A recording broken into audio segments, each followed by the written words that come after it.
Hello friends, welcome to my channel excellent coaching. Psychological disorders discuss कर रहे थे और आज करेंगे ऑब्सेसिव कंपल्सिव डिसऑर्डर।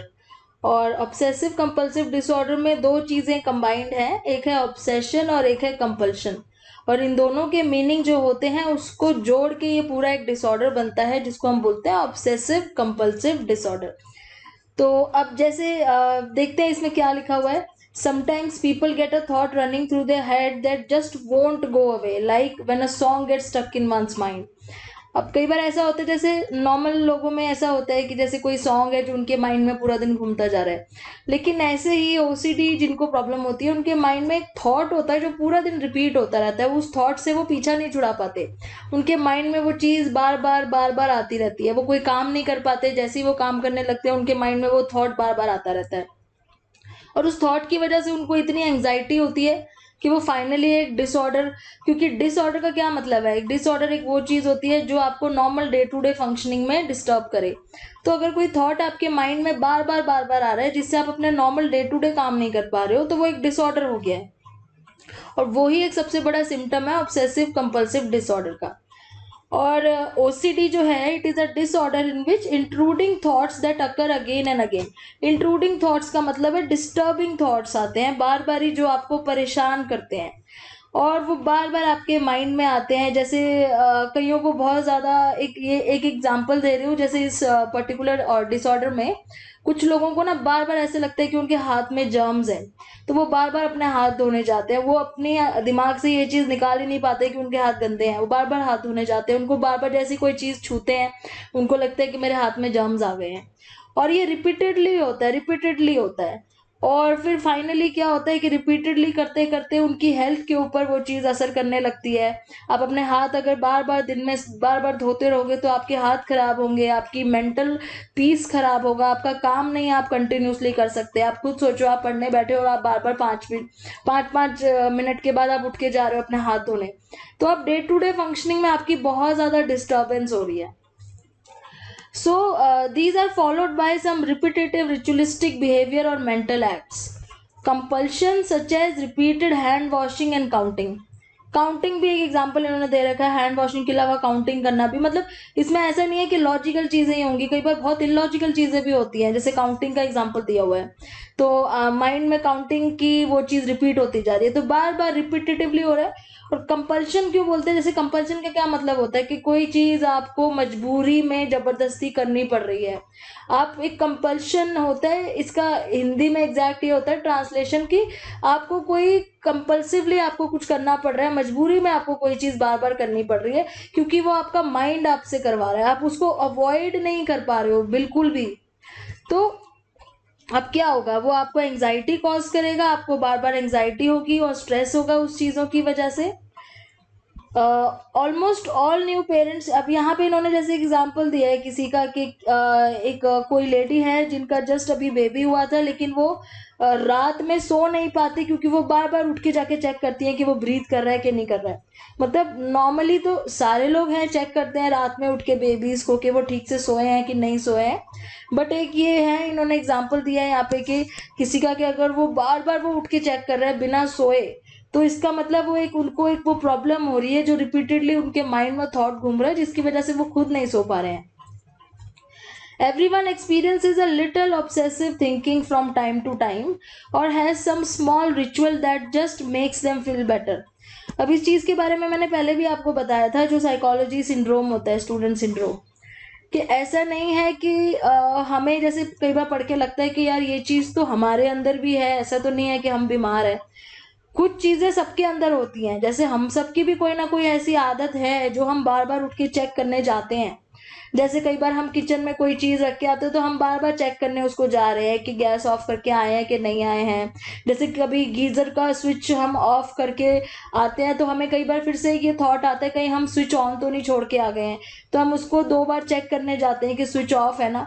तो नॉर्मली कुछ ना कुछ हमारी आदत होती है जिसकी वजह से हम भी कई बार रिपीटेडली कोई काम करते हैं। लेकिन एक डिफरेंस क्या है कि किसी को डिसऑर्डर है और किसी को नॉर्मली है।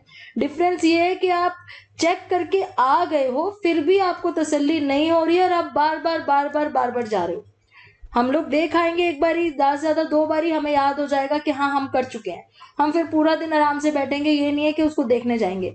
लेकिन अगर ओसीडी की प्रॉब्लम है तो आप उसको 5-5 मिनट में देखने जाओगे बार बार, और आपको तब भी तसल्ली नहीं होगी।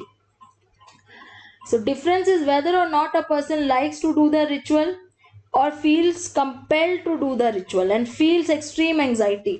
अब आप ये सोचोगे जिनको ओसीडी है वो क्या अपनी मर्जी से खुद से उठ के जाते हैं करने के लिए, उनको अच्छा लगता है? ऐसा नहीं है, वो कंपेल्ड फील करते हैं, मतलब कि उनका माइंड उनको जबरदस्ती ये चीज करवा रहा है, उनको अच्छा नहीं लगता है ऐसे उठ के बार बार जाना, उनके लिए भी बहुत प्रॉब्लम है।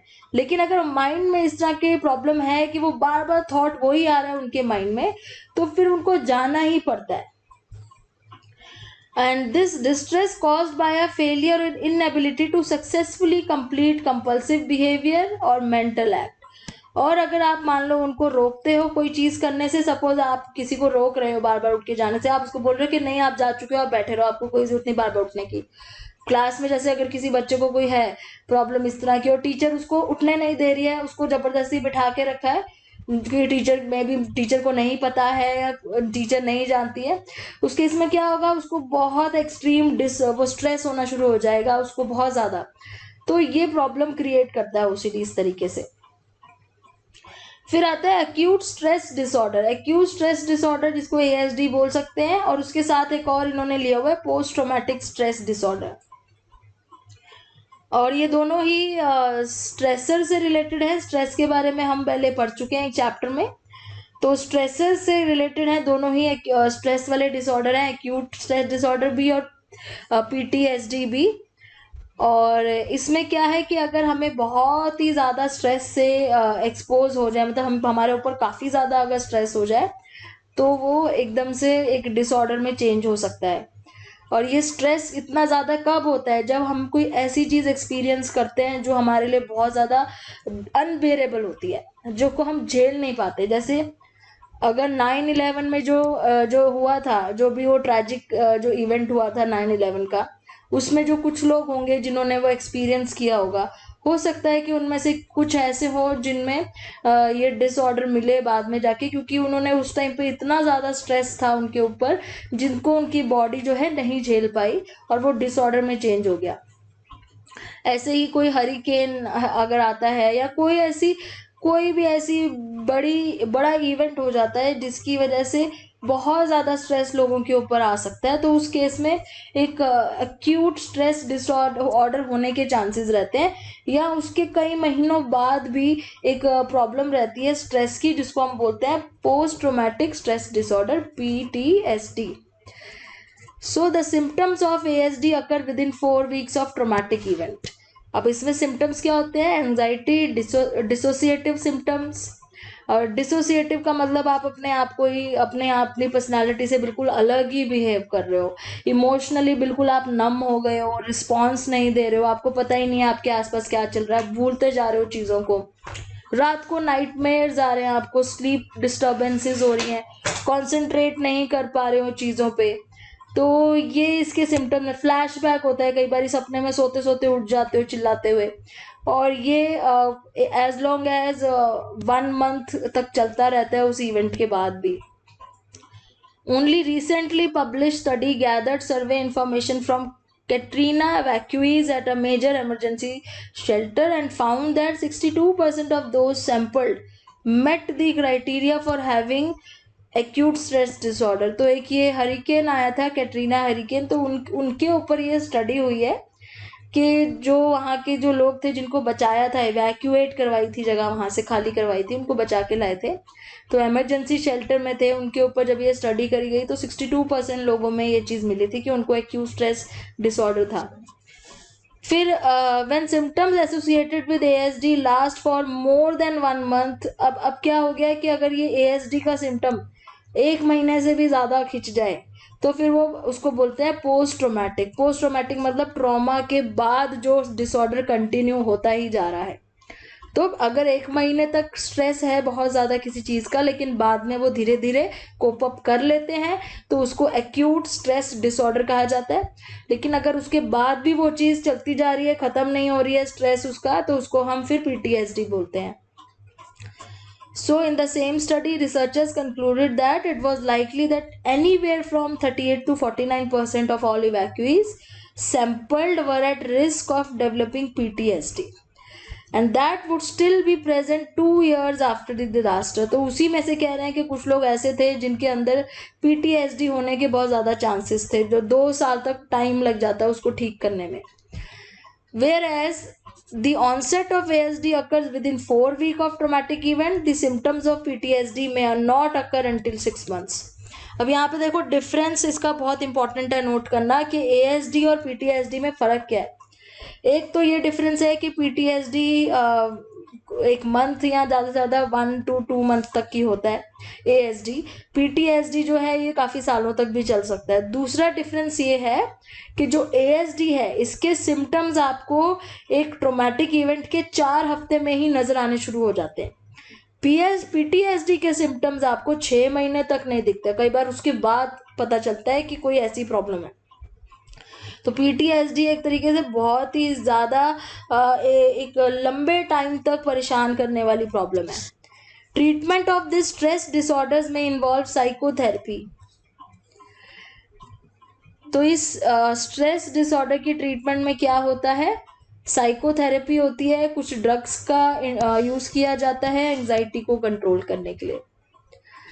और एक चीज़ इसमें यह भी मिली है कि जो वुमेन होती हैं उनको ये जो पीटीएसडी वाली प्रॉब्लम है उनको ट्वाइस रिस्क है ये होने का एज कंपेयर टू मैन. तो वुमेन में ये ज़्यादा मिलती है ये problem. Children may also suffer different effects from stress as do adults. Severe PTSD has been linked to a decrease in the size of hippocampus in children with the disorder. अब जिन बच्चों में ये डिसऑर्डर है उनके brain में जो part होता है हिपोकैम्पस, उसमें कह रहे हैं कि उनके साइज में एक वो फर्क मिला है, वो छोटा डिक्रीज हो जाता है उनका साइज. और हिपोकैम्पस किस लिए होता है, लॉन्ग टर्म मेमोरीज के लिए होता है और डिक्लेरेटिव मेमोरीज के लिए होता है. तो इसका मतलब जब पीटीएसडी होता है तो उनकी मेमोरी में भी इफेक्ट पड़ता होगा, तो उनकी लर्निंग में इफेक्ट पड़ता होगा बच्चों की, तो इससे वो बच्चों की लर्निंग रुक जाती है. One recent study of older veterans over a 7-year period found that those with PTSD were more likely to develop dementia when compared to those without PTSD. तो obviously dementia भी एक forgetting चीज़ें भूलने से related एक problem है. तो अगर किसी को PTSD की प्रॉब्लम थी तो उसको dementia होने के चांसेस बहुत ज़्यादा हैं. So rate of PTSD among combat exposed military personnel has tripled. तो ये सारी इनकी स्टडीज़ की फाइंडिंग लिखी है कि जो PTSD का रेट है उन लोगों में बहुत ज़्यादा हो गया है जो मिलिट्री एक्सपर्ट्स होते हैं. तो ये था PTSD के बारे में. अब आते हैं जर्नलाइज्ड एंजाइटी डिसऑर्डर पे.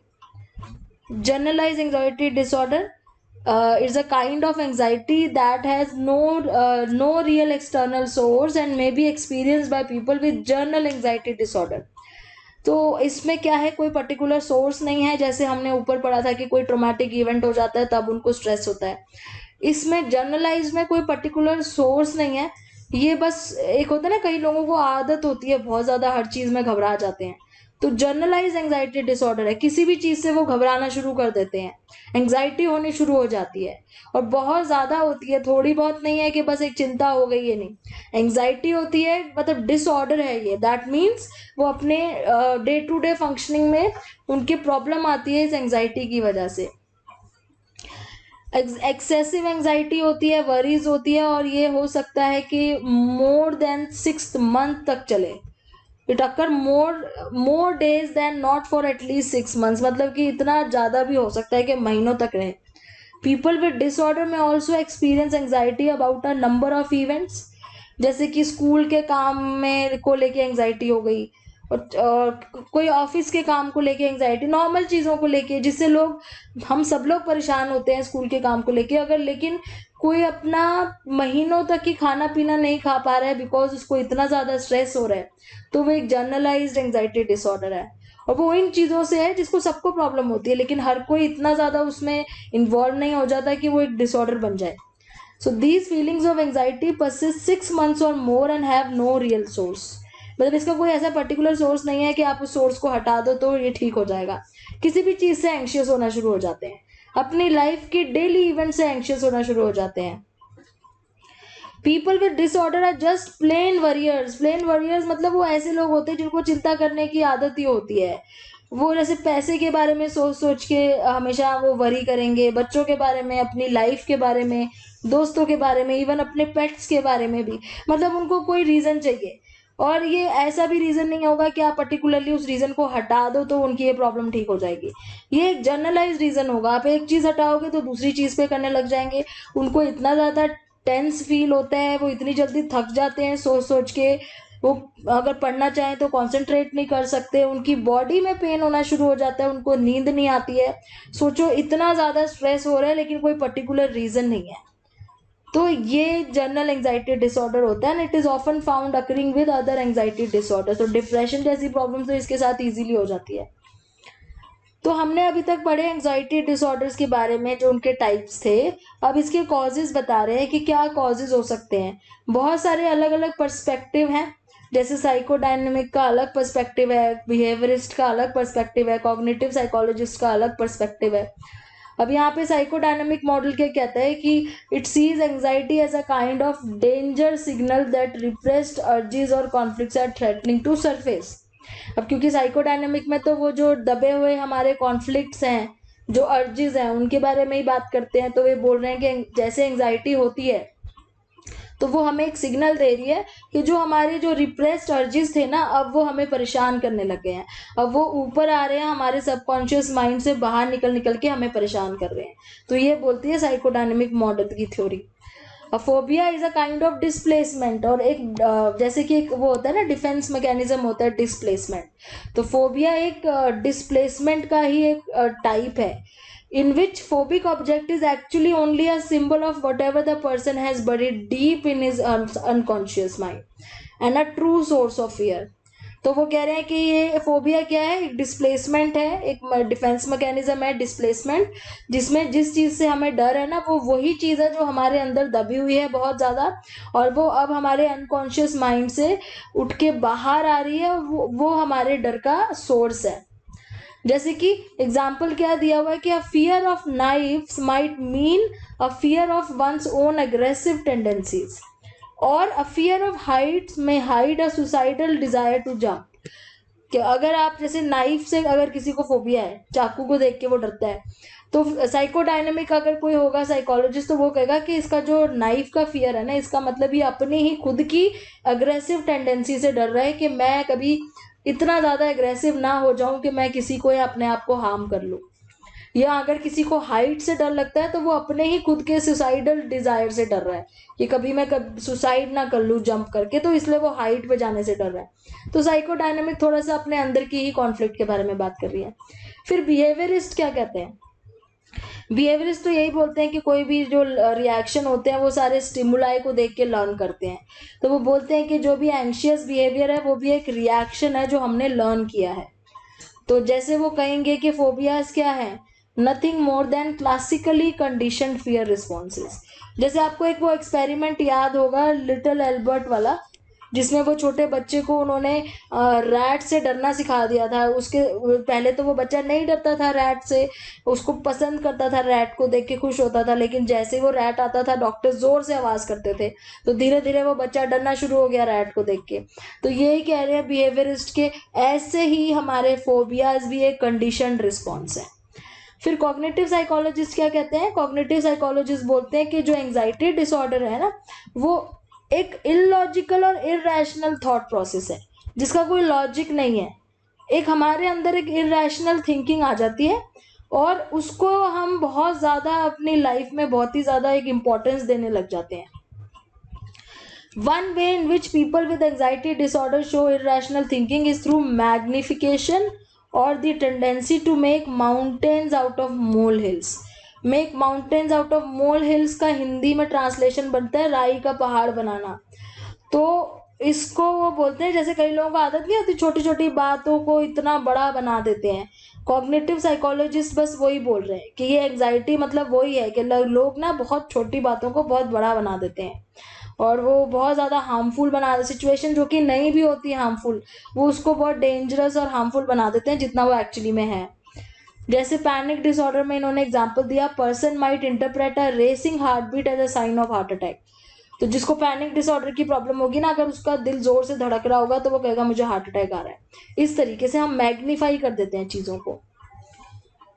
Another distorted thought process is all or nothing thinking.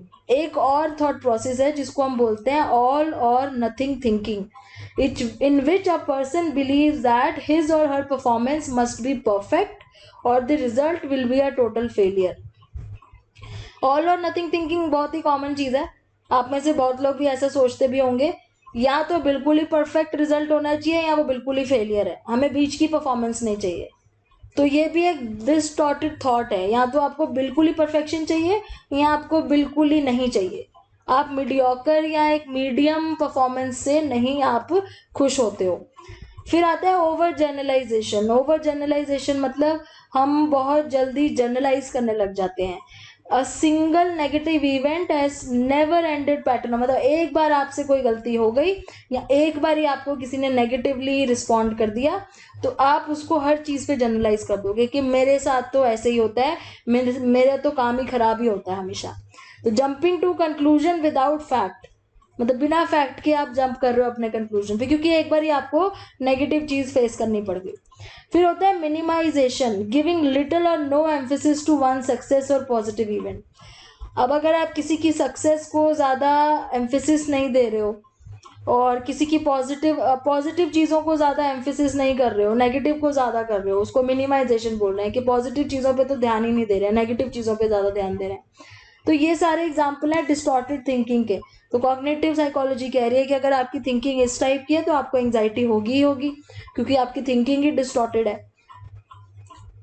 फिर आगे क्या है कि growing evidence exist that biological factors contribute to anxiety disorder. हमारे अंदर बायोलॉजिकली भी कुछ ऐसी चीजें हैं कि हम ज्यादा एकदम एंशियस हो जाते हैं, कईयों में ज्यादा है कईयों में कम है, बायोलॉजिकली भी है। जैसे कि क्या है, जैसे generalize anxiety disorder has been linked to imbalance in neurotransmitter in the nervous system. Neurotransmitter क्या होते हैं, जो इलेक्ट्रिकल इम्पल्सिस होती हैं जो आगे पास ऑन होती है हमारे न्यूरॉन्स के थ्रू। तो न्यूरोट्रांसमीटर में अगर बैलेंस इम्बैलेंस हो जाता है, कौन से न्यूरोट्रांसमीटर की बात कर रहे हैं, जैसे सेरोटोनिन और GABA जिसको गाबा बोल सकते हो आप। तो सेरोटोनिन और गाबा न्यूरोट्रांसमीटर है, अगर इसमें इम्बैलेंस हो जाता है तो हमें एंजाइटी होनी शुरू हो जाती है। Lower level of these neurotransmitter will reduce the ability to calm reactions to stress. अगर इनके लेवल लोअर हो जाए न्यूरोट्रांसमीटर के तो हमारा जो स्ट्रेस लेवल है वो बहुत बढ़ जाता है। Research has linked panic disorder to a possible defect in the way serotonin binds to its receptor in the nervous system. Research से ये पता चला है इनको कि पैनिक डिसऑर्डर भी इसी सेरोटोनिन न्यूरोट्रांसमीटर की वजह से है। ये जिस तरीके से अपने रिसेप्टर से बाइंड होता है उससे कहीं ना कहीं रिलेटेड है पैनिक डिसऑर्डर भी।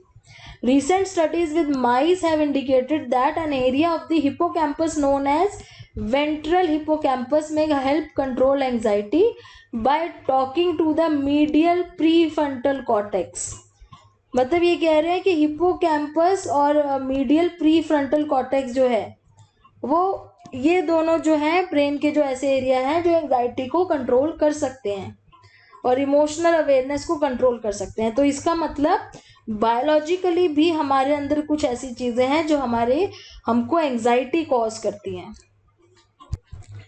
प्लस बायोलॉजिकल पर्सपेक्टिव के अलावा एक और चीज़ यहाँ बोल रहे हैं कि कुछ ये जो एंजाइटी डिसऑर्डर्स हैं ये कई बार हेरिडिटरी भी होते हैं। हेरिडिटरी के मतलब जैसे कि हमारे पेरेंट के थ्रू हमें पास ऑन हो गए, तो इसमें एविडेंसेस मिले हुए हैं कि कोई जेनेटिक कंपोनेंट भी इसमें इन्वॉल्व होता है। एंजाइटी डिसऑर्डर्स हो गए या OCD हो गया या फोबिया हो गया या पैनिक डिसऑर्डर हो गया, तो ये हेरिडिटी भी पास ऑन होती रहती है।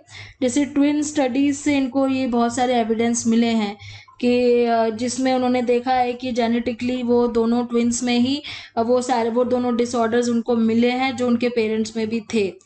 और एक चीज़ और इम्पॉर्टेंट है यहाँ पे जो आप मार्क कर सकते हो कि जिनमें ये डिसऑर्डर्स होते हैं तो उनका ये जो ब्रेन का एक पार्ट होता है एमिगडेला, जो लिम्बिक सिस्टम में आता है, हमारे ब्रेन में जो लिम्बिक सिस्टम है जिसमें हिपोकैम्पस और एमिगडेला 2 पार्ट्स आते हैं। तो एमिगडेला जो हमारे फियर रिस्पॉन्सेज के लिए या हमारे इमोशनल रिस्पॉन्सेज के लिए होता है, वो ज़्यादा एक्टिव होता है उन लोगों में जिनमें ये फोबिक डिसऑर्डर्स जैसी प्रॉब्लम होती है। तो ये आपके एंजाइटी डिसऑर्डर्स यहाँ पे इन्होंने बताए थे। अब हम नेक्स्ट क्लास में शुरू करेंगे मूड डिसऑर्डर्स। तो नेक्स्ट क्लास में मिलते हैं। Thanks for watching.